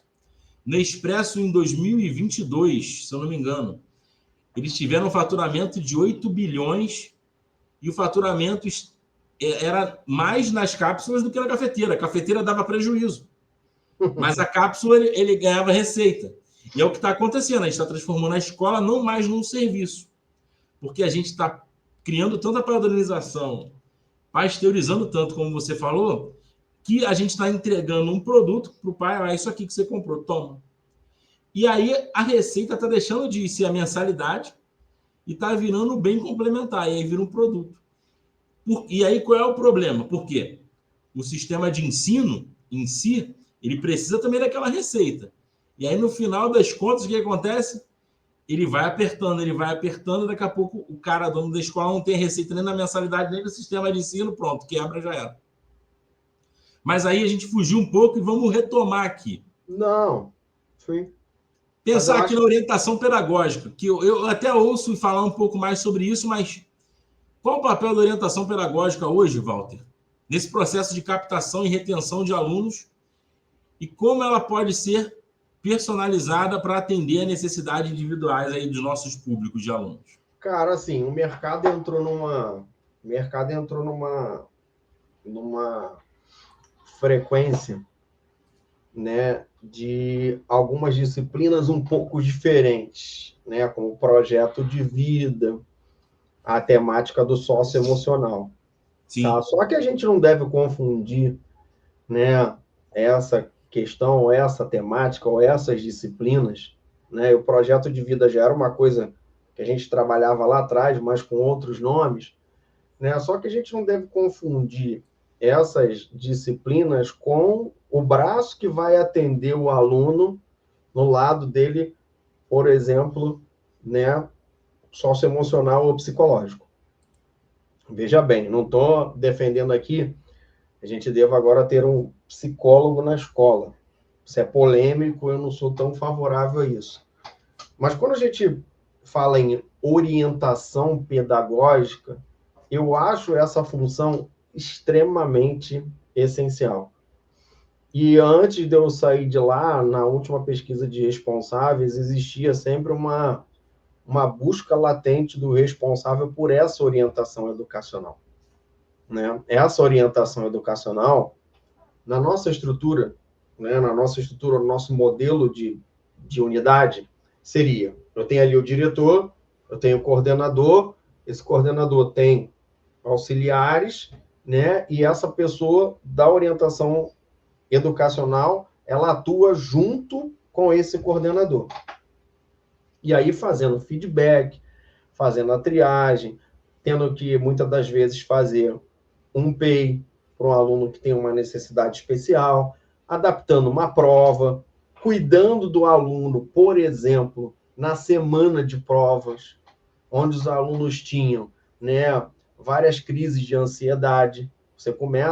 Esse setor começa a mapear, né, todo esse processo que interfere diretamente no pedagógico, né? Então, esse setor que foi um setor que entrou em extinção, né, que muitas escolas acabaram porque não havia necessidade, porque agora a gente tem ali uma coordenação um pouco mais diferente, uma coordenação muito mais operacional. Então, eu acredito que esse setor hoje é extremamente essencial ao funcionamento da escola, tá? Independentemente de ticket médio. Por quê? Porque é ela que vai fazer o atendimento do aluno dentro dessa sociedade louca que a gente vive, de uma sociedade que o Bill Churran chama lá de sociedade do cansaço, né? Ou que o Zygmunt Bauer fala lá, né, da sociedade líquida. Então, você tem um modelo de sociedade onde eu tenho uma positividade elevada ao extremo e uma cobrança. E essa positividade elevada ao extremo, onde o aluno vê nas redes sociais que um amigo dele tem uma família do outro planeta e ele não tem, gera a questão da depressão, gera a questão do suicídio, né? Que a gente criou na escola um modelo em que o aluno tem que ser bom em 14 disciplinas, em 16 disciplinas, e ninguém é bom em tudo, cara. Não adianta. As inteligências múltiplas falam isso. Você não vai ser bom em tudo. Por que tu acha que o moleque está lá no integral, ele vem para o Fundo 1, tudo que tu fala para ele no Fundo 1, ele acha legal, vem para o Fundo 2, aí quando chega no ensino médio, é o pântano. Pagou. Por quê? Porque a escola matou. A escola matou uma das coisas que é a criatividade desse moleque, dessa criança, né? Onde foi morto ali pela padronização institucional, pela questão de uma valorização muito mais acadêmica do que, às vezes, teórica. E esse processo, ele impacta efetivamente, né? Não sei se tu está conseguindo entender o que eu destaquei. Esse orientador, ele hoje é uma pessoa que tem uma formação, muitas das vezes, voltada para a neurociência, que é uma coisa que no Brasil já pode-se dizer que ela já esteve mais no critério de novidade, inovação, hoje está se tornando uma coisa normal, né? Todas as pessoas do setor educacional têm que estudar neurociência, e da psicopedagogia, né? Que são formações ali complementares para essa pessoa que vai, na realidade, atuar dentro da escola, né? Uma atuação extremamente difícil, mas de extrema importância no atual cenário da educação, cara. A escola não pode abdicar dessa pessoa. E você, como coordenador, no dia a dia, ou como diretor, você não consegue cuidar desses problemas. Eu tive muitas vezes coordenador falando, cara, Walter, eu tenho que fazer terapia, porque não está dando. Cara, eu tenho que fazer alguma coisa, porque esse aluno aqui tem isso, esse aluno tem isso, esse aluno falou isso, esse aqui vai fazer isso, esse disse que vai fazer. Por quê? Os alunos estão sofrendo um impacto, né, da nossa sociedade industrial. De uma sociedade que cobra. Quantas vezes com o pai eu falei, pai, tira um pouco, segura a onda, tira um pouco ali a cobrança, deixa ele caminhar um pouco. Porque a cobrança, não, meu filho... E ainda mais quando você tem o pai que quer que o filho se torne o que ele é. Dentro da mesma área. Verdade. Entendeu? Então, esse tipo de cobrança, né, esse tipo de demanda, né, que é uma demanda extremamente produto da sociedade. E aí, por que eu estou te falando que isso hoje é essencial? Porque a gente vem de uma pandemia. Né? A gente vem de uma pandemia que as pessoas ficaram presas em casa. Então, a gente já está sofrendo consequências desse processo. Então, eu acredito, tenho certeza que esse profissional hoje, ele vem a fazer a diferença. Ainda mais que se afirmam cada vez mais políticas de inclusão. E esse profissional também vai atuar no processo de inclusão. Não é aquela questão de você não incluir. É a questão de você incluir através desse profissional. E é um profissional que vai lidar também com a ponta, vai lidar com o aluno, vai ter ali, né, você vai ter mais um canal de comunicação e mais um canal aí de atuação da sua própria escola. Fora das questões pedagógicas, de prova, de material didático, por aí vai. É um acompanhamento à parte que esse setor de orientação pedagógica ele deve fazer. E hoje tem muita demanda para isso. Que não é, vê que você entenda. O início da minha fala foi, cara, o mercado está aí na vibe de socioemocional, que não está mais. Né? Mas teve um ano aí que eu fui na Bet Educar, só dava socioemocional. O socioemocional não vai abarcar isso, feito pelo professor. Isso aí é uma instrumentalização técnica de uma pessoa que precisa ter uma formação específica para isso. Para lidar com essas coisas. Sim. Para lidar com esse tipo de situação. Eu já peguei alunos, por exemplo, que eu fiquei desesperado. Rolaram no chão de ataque de ansiedade. E liguei para a mãe, vem não, Walter, pode ficar acostumada, ela é assim, faz isso, faz aquilo, e aí você consegue acomodar, mas ela vai melhorar. Rolava no chão de síndrome de ansiedade.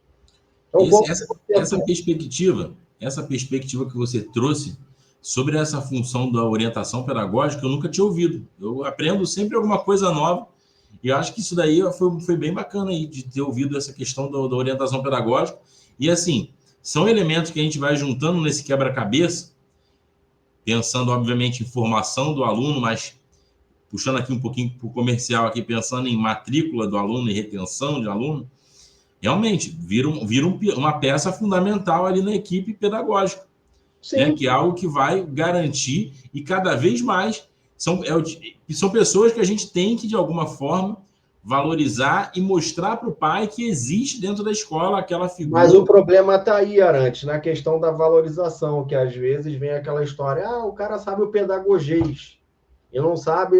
Entendeu? É um profissional que está em formação, até porque, é o que eu te falei, engloba ali duas áreas, né? Uma área de neurociência que ainda está, e agora ainda vem inteligência artificial, e por aí vai, e aí você afunda o pé cada vez mais.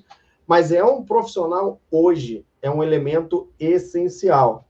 Acredito que na passagem ali, muito na passagem do século XX para o século XXI, com todas aquelas modernizações, né, nos currículos no Brasil, por aí vai, se deixou esse profissional de lado, se colocou em desuso, mas hoje eu vejo as escolas recuperando a posição desse profissional. Eu ia até veio uma questão justamente para te perguntar sobre isso. Em algumas instituições, hoje, existe o diretor e o orientador. Não tem nem a figura do coordenador. Tá? É o diretor e o orientador educacional. E aí, você me trouxe exatamente essa questão aí, de pensar assim, como é que você vê um cenário onde se fala muito em tecnologia, aplicativo, gamificação, plataforma adaptativa, e aí você traz um negócio que não tem nada a ver com tecnologia, humanização 100%, que é orientação. Como é que você vê os futuros do mercado educacional com todas essas ferramentas tecnológicas ali, e a gente vive cada vez mais da comoditização das coisas, que a moda era o bilíngue, a moda virou a robótica, daqui a pouco virou o socioemocional. Como é que você vê o mercado, do que ele está virando de uma forma geral aí? Então, o que acontece, cara? A gente não vai conseguir, então, fugir disso. Né? Porque você tem ali alguns vetores que fazem o mercado crescer e alguns modismos. Foi como você falou no início. A gente tem a mania de embrulhar o presente com outro papel. Ponto. Claro, tem algumas coisas que são diferenciais, Mas aí, esses diferenciais que você cria, veja bem, esses diferenciais que você cria não estão, muitas das vezes, nas mãos do professor ou da escola. Você tem uma plataforma. Isso é um ponto. Você cria diferenciais como o socioemocional que está na mão do professor, mas o professor não tem formação para aquilo. E você abdica de um profissional extremamente essencial na escola que vai conseguir fazer tudo aquilo que você falou, né? Lembra a experiência do cliente, onde você chega no hotel e o cara já fala o seu nome? Esse profissional da orientação educacional vai fazer isso. E ele vai ajudar os outros a fazerem isso. Então, está na hora de quê? Está na hora, ponto. A gente tem tecnologia, a gente tem avanços, a gente tem... Você vai conversar aqui com o Guilherme Sintra, que é o cara que é especialista aí em tecnologia e inovação. A gente tem todo esse arcabouço. Mas a gente tem que entender que a escola, ela é a última célula humana da humanidade. Se você perder a humanização na escola, se você perder esse acolhimento, essa aproximação de seres humanos, você não tem processo tecnológico que dê jeito. Você pode ter qualquer tecnologia, qualquer tipo de inovação, mas você não vai conseguir fazer aquilo que você quer. Vai se tornar uma escola fria. Escola fria, escola que não tem brilho nos olhos, escola que não tem sorriso, não é escola. Porque se o aluno não está feliz no ambiente de escola, já era. Nem você fracassou como profissional, né? E você não está conseguindo fazer aquilo que você deveria fazer como professor. Sempre pensei nisso. O aluno está feliz com aquilo que a gente tem? Pô, tá, então beleza, tchau. Você tem o reconhecimento do aluno, beleza. Agora, não adianta você partir para um lado tecnológico se a sociedade ainda não está preparada. Veja o exemplo que você me trouxe. O pai tem 4 filhos. Se a gente parte para o lado tecnológico, plataformas, como é que essas 4 crianças vão acessar o mesmo computador em casa? Verdade. E tem coisas, eu não sei... E aí são modas, são modismos lançados que você destacou bem, a questão do bilíngue. Cara, a gente sabemos, de forma transparente, que esse bilíngue não funciona, Arantes. Ele só vai funcionar em escolas premium. Verdade. Não adianta a gente tapar o sol com a peneira. Não adianta. Verdade. Entendeu? Mas isso entrou no rol da moda. E aí você vê só bilíngue, e daqui a pouco a outra vertente. E você não consegue trabalhar de forma a trazer o resgate da humanização para dentro da escola. Acho que isso é fundamental. A nossa conversa hoje.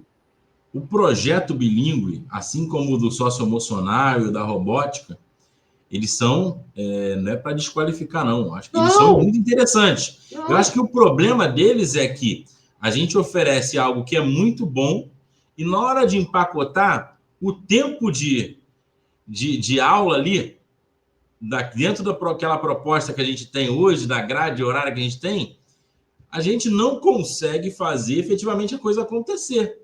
Sim. Né? Não vou resolver o problema do aluno de ansiedade com um tempo de aula na semana.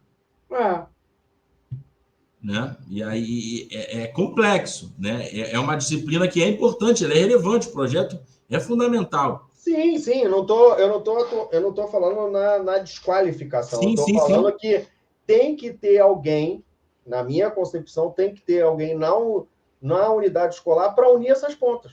Verdade. E esse profissional é o que eu estou te qualificando agora. Porque o coordenador pedagógico hoje, ele fica muito mais com a operação da escola, com a operação pedagógica. Nota, atendimento por indisciplina, que às vezes esse orientador pedagógico pode atuar na questão da indisciplina também, ele vai esbarrar nele essa questão da indisciplina. E isso fica tudo direcionado ao coordenador pedagógico, que não tem condições de atuar dentro de um cenário. Né? A gente sabe que existe um cenário ali montado para aquele coordenador. Quantos alunos foram colocados para esse coordenador atender? Com qualidade. Esse é o ponto. Como é que esse cara vai conseguir operar a rotina dele e ainda cuidar do transtorno de ansiedade do fulano de tal, que precisa de uma prova que ele não lê, que ele precisa de uma letra maior, e que o outro, tem que levar um tempo maior, porque são especificidades que o sistema de ensino, ele muitas das vezes padroniza de forma equivocada, cara. E aí o que leva, às vezes, ao cara desistir da escola. Às vezes o pai não rematricula mais porque você não tem essa questão, essa situação. Esse, diria que seria um apoio, né? Um apoio nessa parte que os alunos são tão carentes hoje, que em função da própria sociedade, em função de todas as nuances que a gente tem em relação ao mundo que se vive. É verdade. Agora, para a gente fechar aqui esse papo, fica sempre uma questão, quando a gente falou lá no início da rematrícula, e assim, eu acho que é uma questão que é uma dor de cabeça, muitas das vezes, para o coordenador pedagógico, para o diretor pedagógico, pensar isso dentro da escola como o setor pedagógico ele pode utilizar o feedback do aluno, dos pais, para conseguir promover melhorias, para contribuir com a satisfação e retenção dos estudantes. A pesquisa de satisfação, você é a favor das pesquisas? Eu sou a favor da pesquisa de satisfação, Arantes. Só que essa pesquisa de satisfação, ela precisa muitas das vezes levar em consideração algumas coisas. Né? Existem dois perfis de análise. Né? Uhum. Existe um perfil de análise dessa pesquisa em relação ao responsável e existe um perfil de análise em relação ao aluno. Não pode haver os mesmos pesos. Sim. Porque muitas das vezes o aluno se utiliza dessa pesquisa para tentar atingir algo que ele quer. Sim. Né? Às vezes para detonar o professor. De maneira imatura. Imatura. Sim. E existe um outro problema, que eu acho que é um problema maior, que a gente precisa, né, quebrar essa cultura no Brasil, que é que as pessoas que estão satisfeitas, elas não se manifestam. É verdade. As pessoas que estão satisfeitas, elas não se manifestam. Então, você fica com 15% a 20% de pessoas que só reclamam dentro da pesquisa, massacrando muitas das vezes, e aquele nicho teu é um nicho, na realidade, menor. Mas eu considero um elemento extremamente importante, até porque você precisa fazer ajustes na questão pedagógica a partir daquilo que o aluno está sentindo, né? Ou a partir do pai. Tentar entender aquilo que o aluno está sentindo é extremamente difícil em função da maturidade. Você vai pegar uma pesquisa dessa e vai aplicar no aluno de 6º ano. Vai aplicar no aluno de 7º ano. Então, você necessita de um nível de maturidade. Até os alunos no ensino médio não têm determinada maturidade, mas muitas das vezes a avaliação do pai ela é extremamente relevante. E por incrível que pareça, né, pelas avaliações que eu vivenciei, muitas das vezes os pais também colocam muitos problemas na questão administrativa, né? Sim. É um setor de cobrança que não funciona, é um Boleto. problema... é um Boleto não chega. boleto não chega, é uma escola que eu encontrei suja, é uma falta de não sei o quê. Então, essas nuances administrativas, elas também são muito bem elencadas. Mas eu defendo que a pesquisa deva existir até para você fazer correção de rumo. Não tem jeito, né? Você vai atuar ali com aquela correção de um rumo e as pessoas podem, de certa forma, atuar da melhor forma a partir do momento que você tem uma pesquisa. Só que essa pesquisa também tem que ser direcionada para a ponta. Infelizmente, Arantes, quando eu comecei lá atrás, a minha formação, ela não permitia, assim, valorizar tanto a questão da meta. Tá? Eu achava, pô, ainda mais quando em outros colégios lá introduziu a avaliação de professor, não sei o quê, eu falei, cara, isso daí... Mas só que dentro da nossa dinâmica diária, a meta ela se torna extremamente importante. A minha visão mudou porque existe uma cultura, muitas das vezes, do brasileiro em não fazer aquilo a partir do momento que eu não tenho uma cobrança. Então, a meta é extremamente relevante em relação a isso. Eu já passei por escolas que a pesquisa fazia parte do painel de acompanhamento do coordenador pedagógico. Ele tinha que aplicar aquilo ali nos pais e ter um retorno efetivo para poder ter o painel dele lá azul em tantos %. Então, você vê que algumas escolas levam essa pesquisa ao extremo, porque eu acho a pesquisa bem feita, bem equacionada, extremamente importante. Agora, não adianta ter uma pesquisa onde 1% dos pais vão participar. Aí não dá. Não serve nem como ferramenta de análise. 1%, 2%, cara, a gente tem que criar mecanismos dentro da escola, e aí um dos mecanismos, eu acredito sempre nesse, que a pesquisa fique ali na mão do coordenador, do diretor, que o diretor aplique quando tiver uma reunião, ou chamar os pais, e por aí vai, para você realmente poder ter uma noção daquilo que está acontecendo. Levando-se em consideração que você tem essa cultura, né? Que o cara que está satisfeito, o cara não fala. Exatamente. E aí é extremamente difícil de você extrair índices disso. Mas sempre se consegue chegar ali uma nuance, né, daquilo que está reclamando. E muitas das vezes, na pesquisa, eu vi algumas coisas que eu não tinha pensado. Como você aqui, a gente está no bate-papo e você, pô, cara, tu falou um negócio, na pesquisa, às vezes você via coisas que, pô, mas peraí, o que está acontecendo? Isso aqui? Não, aí tu vai conferir. Pô, fulano, vê aí. Às vezes é uma falácia, às vezes não é. Às vezes realmente está acontecendo. Entendeu? É verdade, você está certíssimo.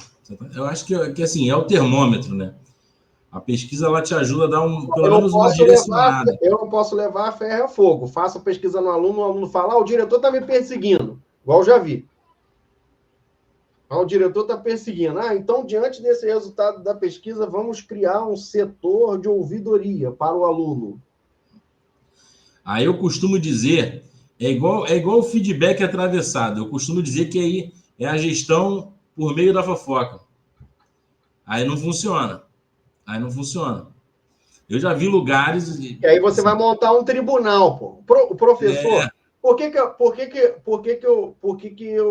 eu sempre tive meu pé atrás com a avaliação, Arantes? Porque você tem ali uma situação extremamente complexa na postura do professor. O professor é um cara que tem que cobrar. E ele tem que cobrar muito do aluno. E ele é avaliado. Se o cara cobra mais, o aluno... Se ele é um amigão, bonzão, que dá ponto... Aí muitos professores fazem o quê? Eu acho que isso é uma temática de conversa nossa aqui no Pode Matricular. Essa questão de avaliação que você pode desdobrar para várias nuances. Cara, por isso que eu sempre fui contra.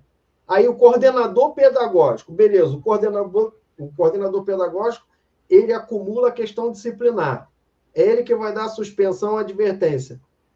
O aluno vai avaliar esse cara? Cara, não tem condições do aluno avaliar esse cara. Um cara que cobra dele. É complicado. Entendeu? É complexo. O tema é complexo. Ele não tem... E, às vezes, o aluno nem tem a maturidade que se precisa para fazer uma função dessa. Não tem. E aí, se você não tiver um bom filtro ali interno... Nenhum deles tem, Arantes. Eu apliquei isso direto a minha vida inteira e nenhum dos alunos tem maturidade para isso. Até porque você pode aplicar uma avaliação dessas depois que eu entreguei uma prova. E aí? Ele é meu amigão, mas eu dei 2 a ele. Aí você passa, vamos avaliar aqui, gente. Toma. Já era, é verdade.